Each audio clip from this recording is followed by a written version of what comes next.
Mahesh PU ಕಾಲೇಜಿನಲ್ಲಿ ಶಿಕ್ಷಕರ ದಿನಾಚರಣೆಯ ಸಂಭ್ರಮ.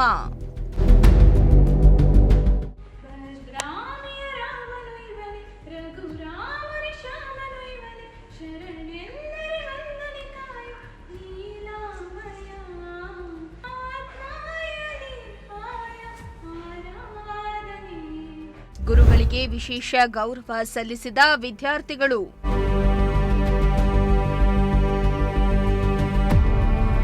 ಇಂದು ಸರ್ವಪಲ್ಲಿ ರಾಧಾಕೃಷ್ಣ ಅವರ ಜನ್ಮದಿನದ ಅಂಗವಾಗಿ ಎಲ್ಲೆಲ್ಲೂ ಶಿಕ್ಷಕರ ದಿನಾಚರಣೆಯನ್ನ ಆಚರಣೆ ಮಾಡಲಾಗ್ತಾ ಇದೆ.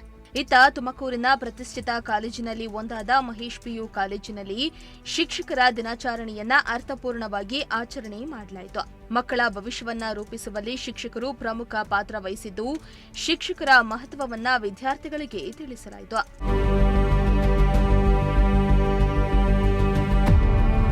ಇನ್ನು ಕಾರ್ಯಕ್ರಮದಲ್ಲಿ ಪ್ರಥಮ ಪಿಯುಸಿ ಹಾಗೂ ದ್ವಿತೀಯ ಪಿಯುಸಿ ವಿದ್ಯಾರ್ಥಿಗಳು ಶಿಕ್ಷಕರಿಗೆ ಗೌರವ ಸಲ್ಲಿಸುವ ಮೂಲಕ ಶಿಕ್ಷಕರ ದಿನಾಚರಣೆಯನ್ನ ಆಚರಣೆ ಮಾಡಲಾಯಿತು. ಈ ವೇಳೆ ಮಾತನಾಡಿದ ಪ್ರಿನ್ಸಿಪಲ್ ವಿದ್ಯಾ ಪಾಟೀಲ್, ಮಕ್ಕಳ ಭವಿಷ್ಯ ರೂಪಿಸುವಲ್ಲಿ ಶಿಕ್ಷಕರ ಪಾತ್ರ ದೊಡ್ಡದಾಗಿದೆ. ಏನು ಮಾಡಬೇಕನ್ನುವ ಬಗ್ಗೆ ಗುರಿ ಇಟ್ಟುಕೊಂಡು ಕೆಲಸ ಮಾಡಿದ್ರೆ ನೀವು ಆದಷ್ಟು ಬೇಗ ಗುರಿಯನ್ನ ಸಾಧಿಸ್ತೀರಾ ಎಂದು ವಿದ್ಯಾರ್ಥಿಗಳಿಗೆ ತಿಳಿಸಿದ್ರು.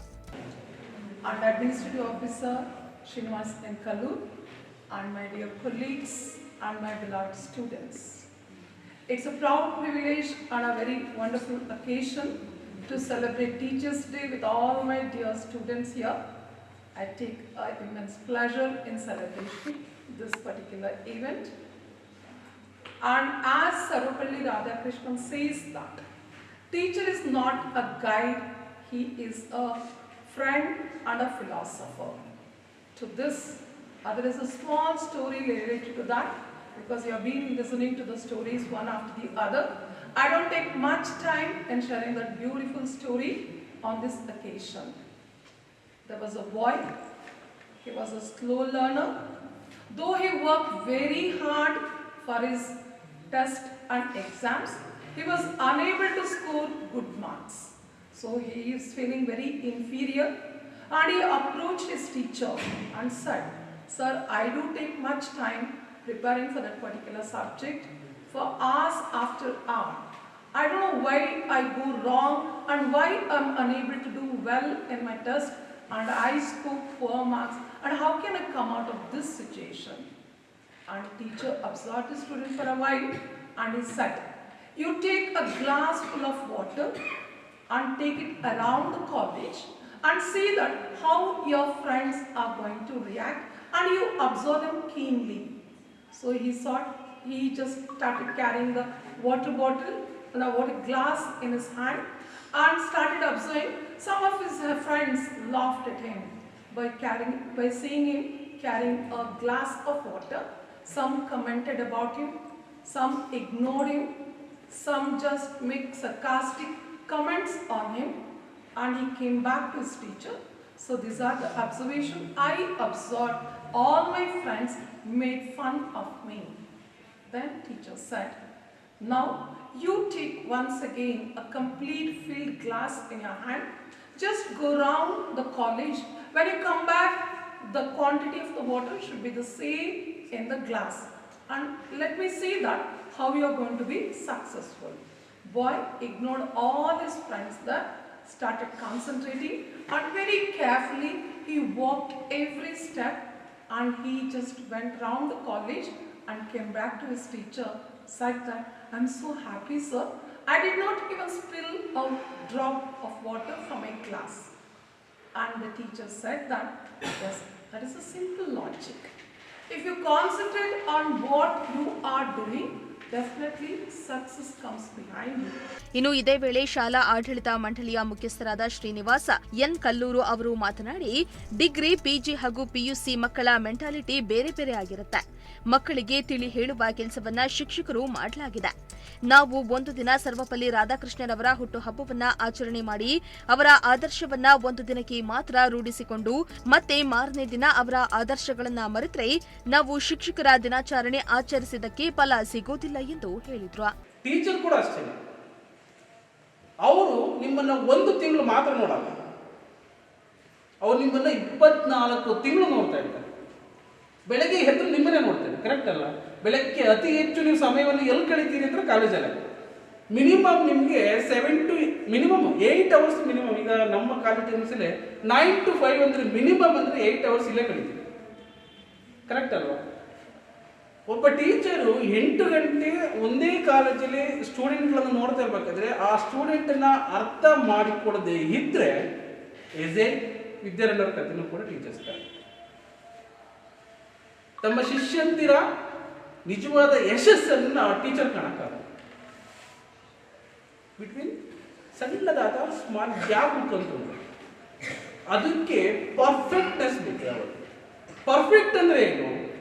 ನಿಜವಾದ ಟೀಚರ್ ಏನ್ ಪಾಠ ಮಾಡ್ತಾ ಇದ್ದಾರೆ ಅರ್ಥ ಆದ್ರೆ ಅರ್ಥ ಆಗಿದೆ ಅಂತ ನಿಮ್ಮ ರಿಸಲ್ಟ್ ಅಲ್ಲಿ ಕೊಡ್ಬೇಕು. ಅರ್ಥ ಆಗಲಿ ಅಂದ್ರೆ ಹೇಗೆ ನಿಮ್ಮ ಟೀಚರ್ ಹತ್ರ ನೀವು ಇದು ಪರ್ಫೆಕ್ಟ್. ನಮ್ಗೆ ಅರ್ಥ ಆಗಿಲ್ಲ.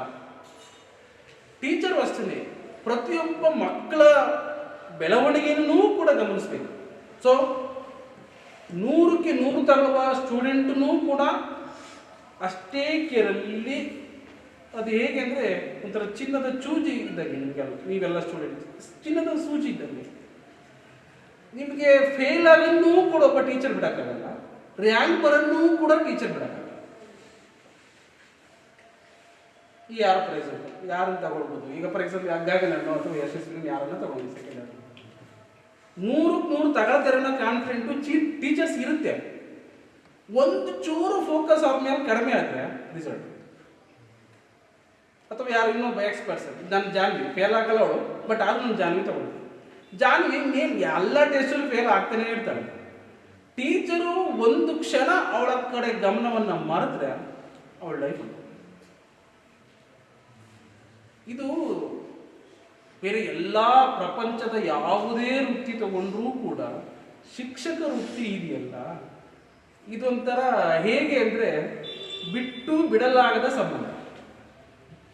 ಇಡೀ ಸಮಾಜ ಇದು ಹೆಂಗೆ ಅಂತಂದರೆ ಇದು ಫೌಂಡೇಶನ್. ಆ್ಯಕ್ಚುಲಾಗಿ ನೀವು ಏನೆಲ್ಲ ಬಿಸ್ನೆಸ್ ಮಾಡಿ, ನೀವು ಚಪ್ಪಲಿ ಹೊಲಿರಿ, ರೀಚಾರ್ಜ್ ಮಾಡ್ಕೊಳ್ಳಿ, ಮೊಬೈಲ್ ಇಟ್ಕೊಳ್ಳಿ, ಏನಾದರೂ ಮಾಡ್ಕೊಳ್ಳಿ, ಬಿಸ್ನೆಸ್ ಮಾಡಿ, ನೀವೇನು CEO ಆಗಿ ಏನೇ ಆಗಿ, ನೀವೇನೇ ಆಗಬೇಕಾದ್ರೂ ಶಿಕ್ಷಕ ವೃತ್ತಿ ಇದೆಯಲ್ಲ ಇದು ನಿಮಗೆ ಅಲ್ಟಿಮೇಟ್ಲಿ ಫೌಂಡೇಶನ್. ಈ ಫೌಂಡೇಶನ್ನ ನೀವು ಸರಿಯಾಗಿ ಹಾಕಿಸ್ಕೊಳ್ದೇ ಇದ್ರೆ, ಟೀಚರ್ ಸರಿಯಾಗಿ ಹಾಕದೇ ಇದ್ರೆ, ಸೊ ಇಡೀ ಸೊಸೈಟಿಯಲ್ಲಿ ಹಾಳಾಗುತ್ತೆ. ಇಡೀ ಸೊಸೈಟಿ ಹಾಳಾಗುತ್ತೆ.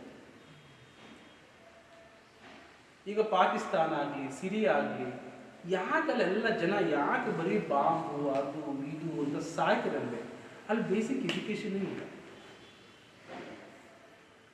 ಇನ್ನು ಇದೇ ವೇಳೆ ಅಧ್ಯಾಪಕರು ಮಾತನಾಡಿ, ಈ ಹಿಂದೆ ಗುರುಗಳಿಗೆ ಶಿಕ್ಷಕರಿಗೆ ಗುರು ದಕ್ಷಿಣೆಯನ್ನ ಕೊಟ್ಟು ವಿದ್ಯೆಯನ್ನ ಕಲಿಬೇಕಾಗಿತ್ತು. ಆದ್ರೆ ಈಗ ವಿದ್ಯಾರ್ಥಿಗಳು ಮಾಡುವ ಸಾಧನೆಯೇ ಶಿಕ್ಷಕರಿಗೆ ನೀಡುವ ಗುರುದಕ್ಷಿಣೆ. ಹೀಗಾಗಿ ಎಲ್ಲ ವಿದ್ಯಾರ್ಥಿಗಳು ಕೂಡ ಒಳ್ಳೆ ಶಿಕ್ಷಣವನ್ನ ಪಡೆದು ಒಳ್ಳೆಯ ಸ್ಥಾನಕ್ಕೆ ಏರಬೇಕು ಎಂದಿದ್ದಾರೆ. ಈ ಶಿಕ್ಷಕ ಆಚರಣೆಗೆ ನಾವು ಡಾಕ್ಟರ್ ಸರ್ವೇಪಲ್ಲಿ ರಾಧಾಕೃಷ್ಣರವರ ಫೋಟೋವನ್ನು ಇಟ್ಟು ಪೂಜೆ ಮಾಡ್ತೀವಿ, ಅವರನ್ನ ಸ್ಮರಣೆ ಮಾಡ್ತೀವಿ. ಅವರ ಸ್ಮರಣಾರ್ಥವಾಗಿ ಈ ಒಂದು ಶಿಕ್ಷಕರ ದಿನಾಚರಣೆಯನ್ನು ನಾವು ಆಚರಣೆ ಮಾಡ್ತೀವಿ. ಅವರು ಆದರ್ಶ ಶಿಕ್ಷಕರು, ಎಲ್ಲ ಶಿಕ್ಷಕರಿಗೂ ಕಳಶಪ್ರಾಯವಾಗಿರುವಂಥವ್ರು ಅಂದರೆ ಡಾಕ್ಟರ್ ಸರ್ವೇಪಲ್ಲಿ ರಾಧಾಕೃಷ್ಣನ್ ಅವರು 1888 ಸೆಪ್ಟೆಂಬರ್ 5 ತಿರುತ್ತಣಿ ಅಂತಕ್ಕಂಥ ಸ್ಥಳದಲ್ಲಿ ಜನಿಸ್ತಾರೆ. ಅವರು ಆದರ್ಶಮಯ ಶಿಕ್ಷಕರು. ಇಡೀ ತಮ್ಮ ಜೀವಮಾನವನ್ನೆಲ್ಲ ಶಿಕ್ಷಕ ವೃತ್ತಿಯಲ್ಲೇ ಕಳಿಬೇಕು ಅಂತೇಳಿ ಅವರ ಸ್ಮರಣಾರ್ಥವಾಗಿ ಶಿಕ್ಷಕರ ದಿನಾಚರಣೆಯನ್ನು ಅವರ ಜನ್ಮ ದಿನಾಂಕದಂತೆ ನಾವು ಆಚರಣೆ ಮಾಡೋದು ನಮ್ಮ ಸುದೈವ ಅಂತಲೇ ಭಾವಿಸ್ಬೇಕು. ನಾವು ಅಂತ ಮಹಾನ್ ವ್ಯಕ್ತಿಗಳು ಬದುಕಿದಂತಹ ಒಂದು ನಾಡಿನಲ್ಲಿ ನಾವೆಲ್ಲ ಬದುಕ್ತಾ ಇರೋದು ನಮ್ಮೆಲ್ಲರ ಪುಣ್ಯ. ಈ ದಿನ ನಮ್ಮ ಕಾಲೇಜಿನಲ್ಲಿ ಆಯೋಜನೆ ಮಾಡೋದು ನನಗಂತೂ ಬಹಳ ಖುಷಿ ಆಗ್ತಾ ಇದೆ. ಯಾಕೆಂದರೆ ಇತ್ತೀಚಿನ ದಿನಮಾನಗಳಲ್ಲಿ ಮಕ್ಕಳಿಗೆ ಶಿಕ್ಷಕರ ಮಹತ್ವ ತುಂಬ ಕಡಿಮೆ ಆಗ್ತಾ ಇದೆ. ಶಿಕ್ಷಕರಿಗೆ ಗೌರವವನ್ನು ಸೂಚನೆ ಮಾಡುವಂಥದ್ದು, ಅವರನ್ನು ನಡೆಸ್ಕೊಳ್ತಕ್ಕಂಥ ರೀತಿ, ಕಾಣ್ತಕ್ಕಂಥ ರೀತಿಯಲ್ಲಿ ಹಲವಾರು ರೀತಿಯಲ್ಲಿ ಬದಲಾವಣೆ ಇರಬೇಕು. ಎಷ್ಟೇ ತಂತ್ರಜ್ಞಾನಗಳು ಎಷ್ಟೇ ಬದಲಾವಣೆ ಆದರೂ ಕೂಡ ಶಿಕ್ಷಕ ಅನ್ನುವಂತಹ ಆ ಸ್ಥಾನಕ್ಕೆ ಬೇರೆ ಯಾವ ಯಂತ್ರವನ್ನು ನಾವು ಇಡಲಿಕ್ಕೆ ಸಾಧ್ಯ ಇಲ್ಲ. ಗೊತ್ತಾಯ್ತಾ? ರಿಪ್ಲೇಸ್ಮೆಂಟ್ ಮಾಡೋಕ್ಕಾಗದೇ ಇರುವಂಥ ಹುದ್ದೆ ಒಂದು ಸೇವೆ ಅಂದರೆ ಅದು ಶಿಕ್ಷಕ ವೃತ್ತಿ. ಅಂತಹ ಶಿಕ್ಷಕರ ಮೇಲೆ ಇತ್ತೀಚಿನ ದಿನಮಾನಗಳಲ್ಲಿ ವಿದ್ಯಾರ್ಥಿಗಳಲ್ಲಿ ಭಾವನೆಗಳು ಬದಲಾವಣೆ ಆಗ್ತಾ ಇದೆ. ಆ ಎಲ್ಲ ಬದಲಾಗ್ತಿರ್ತಕ್ಕಂತಹ ಭಾವನೆಗಳಿಗೆ ಕಾರಣ ಅವರಲ್ಲಿ ಮೌಲ್ಯಗಳ ಕೊರತೆ. ಇತ್ತೀಚಿನ ಶಿಕ್ಷಣದಲ್ಲಿ ಅವರಿಗೆ ಬೇರೆ ಬೇರೆ ಜೀವನದಲ್ಲಿ ತೊಡಗಿಸಿಕೊಂಡು ಮೌಲ್ಯಗಳನ್ನು ಕಲಿಯಲಿಕ್ಕೆ ಸಾಧ್ಯವಾಗ್ತಾ ಇತ್ತು. ಇಂತಹ ಕಾರ್ಯಕ್ರಮಗಳನ್ನು ಆಯೋಜನೆ ಮಾಡೋದ್ರ ಮೂಲಕ ಈ ಕಾರ್ಯಕ್ರಮದ ಶಿಕ್ಷಕರ ಮಹತ್ವವನ್ನು ನಾವು ಹೆಚ್ಚಾಗಿ ತಿಳಿಸ್ಕೊಡ್ಬೋದು. ಹಿಂದೆಲ್ಲ ಇದ್ರು ಆಶ್ರಮ ಶಾಲೆಗಳು ಅಂತ ಇರ್ತಾ ಇದ್ವು. ಆ ಆಶ್ರಮ ಶಾಲೆಗಳಲ್ಲಿ ಗುರುವಿನಿಂದ ಶಿಕ್ಷಣವನ್ನು ಪಡಿಬೇಕು ಅಂತ ಬಯಸಿದಂಥ ಯಾವ ಶಿಷ್ಯಂದ್ರು ಇರ್ತಾ ಇದ್ರು, ಆಶ್ರಮದ ಎಲ್ಲ ಕಾರ್ಯಗಳನ್ನು ಅವ್ರು ಮಾಡಬೇಕಾಗಿತ್ತು. ಸುಮ್ಮನೆ ಇರಲಿಲ್ಲ, ಗುರುದಕ್ಷಿಣೆಯನ್ನು ಕೊಡಬೇಕಾಗಿತ್ತು. ಉದಾಹರಣೆಗೆ ಈ ಬಿಲ್ವಿದ್ಯೆಯನ್ನು ಕಲಿಸ್ಕೊಟ್ಟಿದ್ದಕ್ಕಾಗಿ ಏಕಲವ್ಯ ತನ್ನ ಹೆಬ್ಬೆರಳನ್ನೇ ಕೊಟ್ಟ ಅಂತ ಕಾಣಿಕೆಗಳನ್ನು ಕೊಡ್ತಾ ಇದ್ರು. ಶಿಷ್ಯರಲ್ಲಿ ಆ ಗುರುವಿನ ಬಗ್ಗೆ ಅಪಾರವಾದಂತಹ ಗೌರವಗಳು, ಪ್ರೀತಿಗಳು ಮೂಡ್ತಾ ಇದ್ವು ಹಿಂದೆ. ಆದರೆ ಇಂದು ಕಡಿಮೆ ಆಗಿದೆ. ಹಾಗಾಗಿ ನಾನು ಮಕ್ಕಳಲ್ಲಿ ಹೇಳೋದು ಒಂದೇ, ಯಾವುದೇ ಒಂದು ಹಂತಕ್ಕೆ ಹೋಗಿ ನೀವು ಎಷ್ಟೇ ಸುಶಿಕ್ಷಿತರಾಗಿ ಉನ್ನತ ದರ್ಜೆಯ ಹುದ್ದೆಗಳನ್ನು ಅಲಂಕರಿಸಿ ನೀವು, ಆದರೆ ನಿಮ್ಮ ಜೀವನದಲ್ಲಿ ಮರೆಯಲಾರದಂತಹ ಮಾಣಿಕ್ಯಗಳಾಗಿ ನಿಮ್ಮ ಜೀವನದ ಪ್ರತಿಯೊಂದು ಘಟ್ಟದಲ್ಲಿಯೂ ಕೂಡ ನಿಮ್ಮ ಎಲ್ಲ ಶಿಕ್ಷಕರ ಪಾತ್ರ ಕಣ್ಮರೆಯಾಗಿರ್ತದೆ. ಕಾಣದ ಕೈ ರೀತಿಯಲ್ಲಿ ಕೆಲಸ ಮಾಡಿರ್ತದೆ. ಹಿಂದೆ ಒಂದು ವಾಕ್ಯ ಹೇಳ್ತಾರೆ, ಮುಂದೆ ಗುರಿ ಹಿಂದೆ ಗುರು ಸಾಗುತ್ತಿತ್ತು ರಣವೀರರ ಗುಂಪು ಅಂತ. ಇವತ್ತಿನ ಮಕ್ಕಳಲ್ಲಿ ಅದು ಕಣ್ಮರೆಯಾಗಿದೆ. ಮುಂದೆ ಗುರಿ ಇಲ್ಲ, ಹಿಂದೆ ಗುರು ಇಲ್ಲ, ಸಾಗುತ್ತಿದೆ ರಣ ಹೇಡಿಗಳ ಹಿಂಡು ಅನ್ನೋ ಥರ ಆಗಿದೆ. ಕೊನೆಯಲ್ಲಿ ವಿದ್ಯಾರ್ಥಿಗಳು ಮಾತನಾಡಿ, ನಾವು ಯಾವುದೇ ತಪ್ಪನ್ನ ಮಾಡಿದ್ರೂ ಗುರುಗಳು ನಮ್ಮ ತಪ್ಪನ್ನ ತಿದ್ದಿ ಬುದ್ಧಿ ಹೇಳ್ತಾರೆ. ಶಿಕ್ಷಕರ ಮಾರ್ಗದರ್ಶನದಿಂದಲೇ ನಾವು ಚೆನ್ನಾಗಿ ಓದಿ ಒಳ್ಳೆ ಕೆಲಸ ಮಾಡಿ ಶಿಕ್ಷಕರಿಗೆ ಒಳ್ಳೆಯ ಹೆಸರನ್ನ ತರ್ತೇವೆ ಎಂದಿದ್ದಾರೆ. ಅಲ್ಲದೆ ಶಿಕ್ಷಕರ ಕಾರ್ಯವೈಖರಿಗಳನ್ನ ಹಾಗೂ ಅವರ ಜೊತೆಗಿನ ಬಾಂಧವ್ಯವನ್ನ ವಿದ್ಯಾರ್ಥಿಗಳು ಹಾಡಿ ಹೋಗಲಿದ್ರು. Happy good morning, and then I would like to wish my all teachers a very happy Teachers Day before starting my words. So today is a day which we all have to remember and celebrate and wish our teachers. It's not only about today, but every day we have to respect our teachers in a way that they feel encouraged to teach us. So as I've been here, I've been very happy regarding the teaching and even the extracurricular activities. As we had sports before 2 days, like our teachers, as we have seen, they are the all-rounders. They not only teach. See, we have our Navya ma'am, our Gangadhar sir. They all have encouraged us to sports. We don't have a separate sports teacher here. We have them. They are the all-rounders. We can take them as our examples, and we can improve ourselves. We can be all-rounders. Of course, we have talent hidden within ourselves. I've seen many of my friends.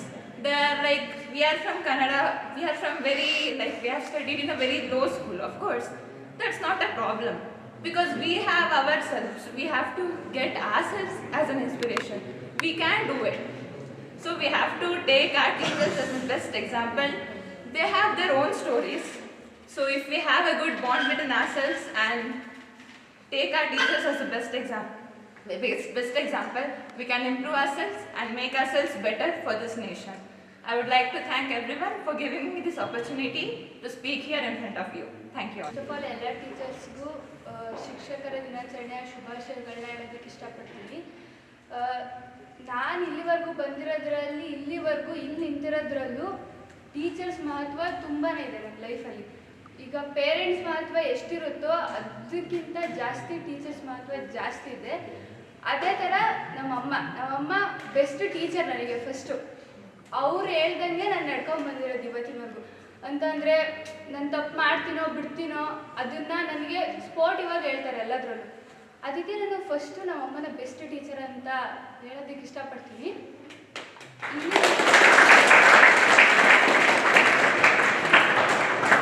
ಇಲ್ಲಿಂದ ನನ್ನ second PU journey ಇಲ್ಲಿವರೆಗೂ ಇದೆ. ಇದರಿಂದ ನನಗೆ teachers ಜೊತೆ ಇರೋ ಅಂಥ ಏನೋ ಒಂದು ರಿಲೇಷನ್, ಅವ್ರ ಹತ್ರ ಇರೋ ಅಂಥ ಏನೋ ಒಂದು ಸಂಬಂಧ ತುಂಬಾ ಚೆನ್ನಾಗಿದೆ. ನಾನು ಟೀಚರ್ಸ್ನ ತುಂಬ ಇಷ್ಟಪಡ್ತೀನಿ.